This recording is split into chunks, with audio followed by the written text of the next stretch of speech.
டெல்லி வருமான வரித்துறை அலுவலகத்தில் ஏற்பட்ட தீ விபத்தில் ஒருவர் உயிரிழந்திருக்கிறார். இது தொடர்பான விவரங்களை செய்தியாளர் ராஜா வழங்க கேட்போம். ராஜா வணக்கம். தற்போது இறந்திருக்கக்கூடிய நபர் யார்? தொடர்பான விவரங்களை பதிவு பண்ணலாம் ராஜா.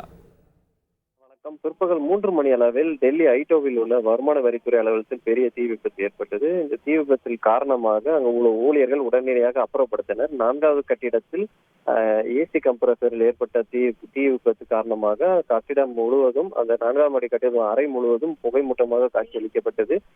இருந்த போதிலும் அனைவரும் மீட்கப்பட்டிருந்தனர். உடனடியாக தீயணைப்புத் துறையினர் சம்பவத்திற்கு விரைந்து அனைத்து ஊழியர்களையும் அப்புறப்படுத்தினார்கள். பெண்கள் எல்லாம் வெளியேற முயற்சிக்கும் பொழுது ஏணிகளை வைத்து அவர்களை வெளியேற்ற முயற்சி எடுத்தனர். அதில் ஒருவர் சம்பவத்தில் அதிர்ச்சியில் மயக்கமடைந்ததாக கூறப்பட்டிருந்தது. மருத்துவமனையில் அவருக்கு சிகிச்சை அளிக்கப்படுவது சிகிச்சை பலனின்றி அவர் உயிரிழந்ததாக மருத்துவமனை தரப்பில் அதிகாரப்பூர்வமாக அறிவிக்கப்பட்டிருக்கிறது. இந்த சம்பவத்தில் ஒருவர் உயிர் பலி என அதிகாரப்பூர்வமாக அறிவிக்கப்பட்டிருக்கிறது. தற்போது தடவியல் நிறுவனர்கள் அந்த சம்பவத்திற்கு விரைந்து சோதனை நடத்தி வருகிறார்கள். விவரங்களுக்கு நன்றி ராஜா. செய்திகளை உடனுக்குடன் தெரிந்து கொள்ள உடனே சப்ஸ்கிரைப் பண்ணுங்க.